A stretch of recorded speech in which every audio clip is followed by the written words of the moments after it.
Welcome to the Israel Answers series, connecting Israel, the Bible, and you. Join Susan Michael as she explores timely issues and current events from a scriptural perspective to equip the Christian world with a balanced and biblical response. Be sure to subscribe for future episodes, which will ignite your faith and bring the Bible to life in your everyday world. Now, let's join Susan with your Israel Answers.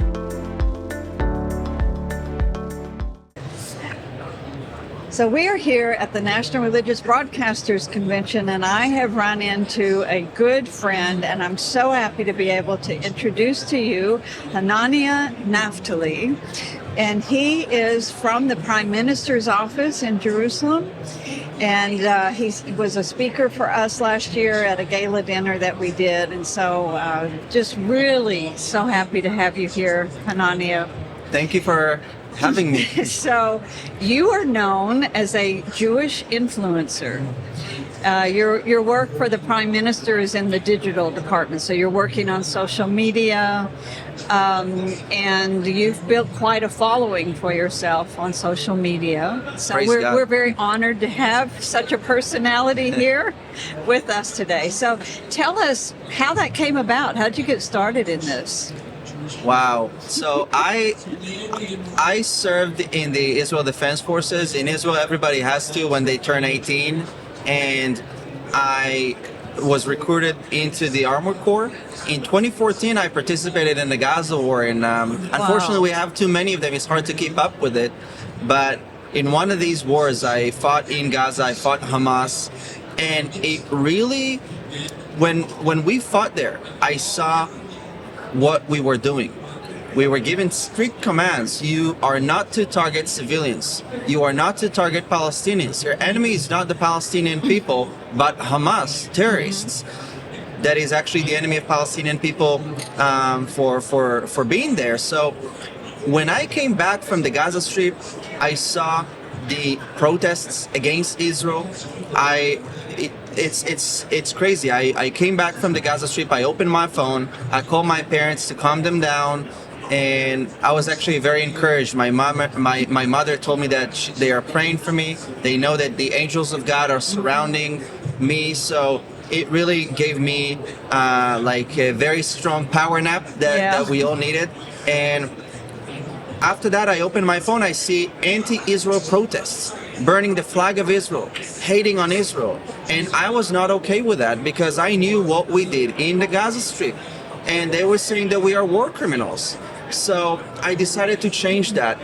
And yeah, I decided to, I was born and raised in Israel, so I decided to work on my English, sharpen my English, and learn how to edit videos, learn how to use social media to utilize this double-edged sword in order to tell the truth about my country. And I wanted people to know what's happening in Israel because I realized that many people are influenced by mainstream bias, and I can't blame them because many of them never met an Israeli, never heard from an Israeli person who is on the ground. So I was very happy to be able to do this and to advocate for Israel. That's what I do today. I have altogether about 3 million people following what I'm doing. And yeah, on top of that, I work for the Prime Minister. I help him with the social media. I've been doing that for the past 6 years, advising him on that. So how did that come about? So in Israel, we have a term called chutzpah. It means that if you see a door that's closed, you don't knock on this, you break it. So I had about 300,000 followers on social media, and I wanted to interview the Prime Minister. I wanted his opinion on how best can people defend Israel. Because he was the ambassador of Israel to the UN back in the 80s. So I reached out to one of his advisors on Facebook. I said, hey, I want to interview the Prime Minister. They got back to me. They said, actually, funny you mentioned this because we were just considering offering you to make this happen. So it's funny how my chutzpah made it. It was great coincidence. But they had seen you on social media. They saw what you were doing. Right, because the videos that I was making got millions of Yes. views, and it was really by the grace of God, because I didn't know what I was doing. I had this passion. I wanted people to know what's happening. So I did an interview with the Prime Minister, and it was back in 2017. And again, funny how things work in Israel. I was told you have 20 minutes to interview the Prime Minister. So I arrived with my equipment. I don't have a team like like your amazing team here. So I had to carry everything with me. I carried this to the Prime Minister's office. Security guards were a bit interested why I'm carrying so many, tripods. So I enter his office. They tell me, we're very sorry. You have 2 minutes. So I said, okay, let's get what we can from this. So we enter, and I spoke with the Prime Minister. We did the interview. He was very excited to speak about it. Defending Israel is something that's very important to the Prime Minister. So he told me something very interesting, because I asked him, how can we best defend Israel? And he said, the Prime Minister told me, look, we don't need to lie. Just tell the truth. Just take the truth, deliver it to the people. We don't have to think how to distort facts, how to lie to people. You just need to tell the truth. That's true. He said, how long we've been here? Only 4,000 years? So that's how it started to work for him. That's a great story. And what a privilege to be a part of his team. And because he does understand the need to defend Israel, the battle for truth, as he called it, and to have you on that team is really a privilege. Absolutely. And I think it's so important to be able to tell the truth. And I also call on people that watch this to don't be indifferent. We live in an era where truth is such a rare ingredient. Mm-hmm. Unfortunately, more rare than gold and diamonds. So if you have the truth, speak it out. Don't be shy. Leave shyness back at home. I used to be shy. I used to be an introvert. But when so much is at stake, the future of the Jewish people and the future of truth, because we see how the cloud of darkness is crippling into almost everywhere we go. So if you have the truth, speak it. So, Hananya, have you seen, what kind of impact have you seen from what you're putting out there on social media? I mean, I've seen some of your videos are great, and you're just getting the facts out there. But you do it in a really clear, concise way. It's, visually and everything. So do you have any stories to tell us or examples of how that it's actually made an impact? Maybe it changed somebody's perspective or... So it's very interesting that my audience is not mainly Christian or Jewish. I have everything of everything. So I have people that love to watch the truth about Israel, who are atheists, who are Christians, Jews, Muslims, people who don't know who they are yet. So I think that it's very broad audience. And I got an interesting message from a person in Lebanon. He messaged me, I think it was last year. He watched all of my videos and he told me, look, you have, I opened the windows from my house. I see flags of Hezbollah. He said he lives in southern Lebanon. He sees flags of Hezbollah, but he says, my heart is with you. And he said, inshallah, one day we shall meet for hummus in Lebanon. So I responded to him. I said, well, inshallah, we meet in Tel Aviv, because in Tel Aviv we have better hummus. So it's a funny joke in the Middle East that every person in the Middle East thinks that they know the best hummus place. But the important fact is that peace is being made regardless of what you see. Under the surface, people are seeking peace. At the end of the day, we Israelis are not interested in having wars all the time. I would much rather be at home with my family than to be deployed in the Gaza Strip. I didn't want this war. Nobody wanted this war except for Hamas. Now, you did just serve in the Gaza Strip, correct? How long were you there? So on October 7, when Hamas decided to declare war on Israel and massacred people. It was the day that most Jews were massacred since the Holocaust. Everybody were deployed. We had 150% rate of deployment. So more people than needed came to military bases, and I am in the armored corps, so I was deployed as well, and it's just crazy. There was chaos. People didn't know what's going on, and I said goodbye to my wife, not knowing when I will see her, which is crazy. So I left, and I was also deployed. I was inside the Gaza Strip for about 2 weeks, but so we had an operation there. I'm also a combat medic, so my role would be to either save people, give them medical aid, or just pull them out of the Gaza Strip in time of war. So that's what we did. And everybody in Israel knows someone that fell, somebody that they knew that they lost them. Yeah. And it was really crazy. Funeral after funeral, Shiva after Shiva. You see so many. I imagine in my head the land of Israel was a land of blood. So much bloodshed, so much tears, and people that lost their loved ones. So it's really heartbreaking. But again, we have to remember that God is a God of justice as much as He's a God of love. He's a God of war also, and in war you have to defeat the evil, and it's a war between good and evil, light and darkness. Well, Hananya, you're a young man, a young Israeli, and how do you see that this war and the mourning, the grieving, the impact of this has affected those in your generation in Israel? People like to say that my generation and below, they are a generation of TikTok. Yes. A generation of quick videos. A good for nothing generation, if you may. And they were proven wrong.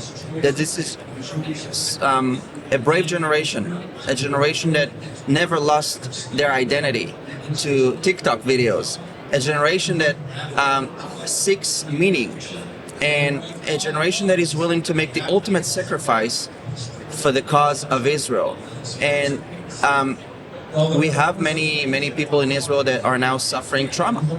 People that the war hit them really bad, not just physically but mentally. And I know that there are many therapy services that offer free services to Israelis who cope with PTSD and with post-war trauma. And what helps me, however, as someone who was in the battlefield, is to zoom out, to think that this is not just me fighting Hamas. It's greater than that and deeper than that. It's fighting evil. It's fighting satanic movement. So how do you explain this with your generation? Because I've heard a lot of people talking about this, that they had kind of written off the young people, that they're the TikTok soldiers and the chocolate bar soldiers, that they're spoiled, that they weren't going to know how to fight. And I heard that there were some generals that actually did like a press conference or a statement or something and said we apologize because they'd been proven so wrong, because your generation and the younger ones have proven themselves to be really good fighters, and they've gone to war and they're doing an excellent job. So how do you explain that? What is it? They're saying that this younger generation is fighting better than the older generations did when they went to war. How do you explain that? What is it that's driving them? I read I heard in a lecture from a psychologist in Israel years before this war that they were studying this generation today. And he said that in their studies, this generation is scared not of death, but scared of living life that has no meaning. We saw very well how true that was. A generation that is not scared of death, but is scared of living meaningless lives. So I don't know what can possibly explain that, but I think that in Israel, in a different way than other countries, you grow into a society that you know that your time will come to serve your country. So I grew up with this mentality that my time will come and I will be given the privilege. It's not a duty, it's a privilege to serve Israel. Wow. And I think that when you're living in a society like this, it changes your mindset. I'm hearing many Americans that tell me that they wish that there was some compulsory service in America to some extent. I think that it helps shape the future generation. I'm sure it does. It's very transformative in a young person's life to do required military service like you do there in Israel. There's a lot of things that you're trained in, the discipline, I mean, everything, you know. I think you're right. We probably would greatly benefit from that. Now, I heard that while you were serving in Gaza, that the Prime Minister's office called you back and they needed your help. Tell me, in social media, so you've been doing it for 10 years now or longer? And, yeah, okay. more or less. So over the 10 years, I'm sure you've done a lot of this and a lot of that, but what's your current strategy? What's the new thing, the new direction you may be taking in your social media outreach for Israel? Well, we can't reveal all the secrets here because it's being recorded. But I'm joking. I think that people need authenticity and genuinity. I agree. They in a world of cameras, people forget that it's very easy to spot if you're truthful with your facial expressions. People are not stupid. They know when you're speaking the truth or when you're speaking out of some hidden interests, concealed interests. And I think that people notice that. So when you're authentic, when you don't embrace the mistakes, at first I was not sure if I want to do videos about Israel in English because I said maybe people will notice that I'm Israeli with my accent because it's not American. But I said, let's embrace that. It's authentic. I don't care if I make mistakes. I don't care if he's better than me. I'll be myself. And I think that's the best strategy for social media, to be yourself and to be consistent. That has proven to be very, very key to success on social media. Well, it must be working, because if you have 3 million followers, that is really astounding. And, you mentioned the faces that you could tell by looking in a person's face. I'm going to go back to our previous conversation, but I noticed when I looked at the pictures of all of the, a lot of the hostages or the soldiers that have been killed on the battlefield, and you get these pictures and you look in their faces and it's just they are just beautiful people, good, beautiful people. You can see it in their eyes and their smiles, and a lot of those killed, even the young people that were at that festival and everything, just beautiful people. And I've been thinking about this a lot, that I think the young people in Israel, and hats off to the older generations that raised such good young people that with good hearts, and they saw this massacre and they're just out of the goodness of their heart, I think, going after the enemy. And it's something very good and positive and pure that's driving them. Like you said, big time kudos to the older generation that knew how to discipline their children, because also there are many stories of older people that took their cars on October 7th, went to the Nova Festival, the site where most young people were killed by Hamas terrorists, and they were just picking up people, trying to evacuate as many people as possible. I heard somebody that managed to do 17 of these rounds, back and forth, under fire, under rocket fire, imagine 17 times he went there, not knowing if he's gonna come back. Right. Only with the hope to be able to rescue one life. I want to live life like this. Yes. Well, let me tell you, in Israel, a part of it also is, and Americans don't really understand this until they get there and can really interact with it, but you're like one big family. Yeah. Israelis, your Jewish identity, you're part of a people group. It's like a big family. You're all related, generally Right. at some level. And so every time you get together, you meet a new person, you just start talking about, oh, well, your grandfather knew my grandfather, and you have this history and this lineage. And I think that's when your people pull together, because it's members of a family that's been hurt, and they may not know them at all, but it's family, so they're going to go down there and do that. And I gotta say, when October 7 happened, and I was deployed 2 days later on October 9, and I drove to where we were based in the Golan Heights. So I drove all the way from Tel Aviv up to the Golan Heights. It's quite a ride, and almost every junction I saw a station for soldiers.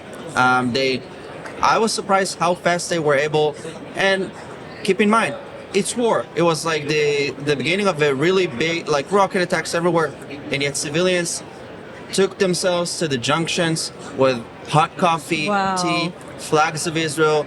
It's like a booth with flags of Israel, and you knew that if you make a stop there, somebody's gonna hug you and give you a cup of coffee. Wow, that's a beautiful, beautiful story, and that's the real Israel. And that's the Israel we want to share with our audience and get the word out about. You are the real Israel in these stories. And so I want to ask one last question before we wrap up our time together.